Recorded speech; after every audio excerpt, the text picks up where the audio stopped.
இயக்குனர் அட்லி என்னதான் தமிழில் நிறைய ஹிட் படங்களை கொடுத்தாலும் ஹிந்திக்கு போய் முதல் படத்திலே 1000 கோடிக்கு மேலே கலெக்ட் பண்ணி ஒரு மிகப்பெரிய சாதனை படைத்தவர் தான் இயக்குனர் அட்லி அவர்கள்.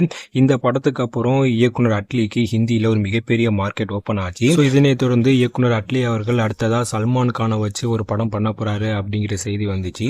முக்கியமாக இந்த படத்தில் சல்மான் கான் மற்றும் கமல்ஹாசன் அப்படின்னு இவங்க 2 பேரும் சேர்ந்து ஒரு மிகப்பெரிய அளவில் ஒரு பேன் இந்தியா அளவில் ஒரு படம் பண்ண போகிறாங்க அப்படிங்கிற செய்தி வந்துச்சு. முக்கியமாக இந்த படத்தை சன் பிக்சர்ஸ் தான் ப்ரொடியூஸ் பண்ண போகிறாங்க. இந்த படத்துடைய பட்ஜெட் சுமார் 500 கோடி அப்படிங்கிற மாதிரிலாம் செய்திகள் எல்லாமே வந்துச்சு.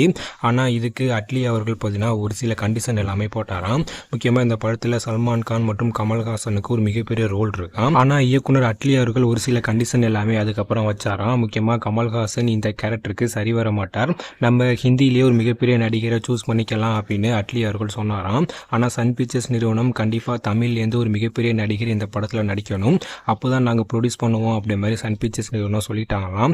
ஸோ அதனால இவங்க 2 பேர்த்துக்கும் இடையே ஒரு சில பிரச்சனைனால இயக்குனர் அட்லி அவர்கள் இந்த படத்திலிருந்து வெளியே வந்துட்டாரு அப்படின்னு சொல்றாங்க. ஸோ அதனால அட்லி சல்மான் கான் படம் தற்போது கேன்சல் ஆயிடுச்சு அப்படிங்கிற செய்தி தற்போது வந்திருக்கு. ஸோ இயக்குனர் அட்லி அவர்கள் அடுத்ததா அல்லு அர்ஜுனை வச்சு ஒரு படம் பண்ண போறாரு அப்படிங்கிற செய்தி வந்திருக்கு. ஸோ கூடிய சீக்கிரமே அதிகாரப்பூர்வ அறிவிப்பு வரும் அப்படின்னு சொல்றாங்க. ஸோ இதை பற்றி நீங்கள் என்ன நினைக்கிறீங்க அப்படின்னு கீழே கமெண்ட்ல சொல்லுங்க.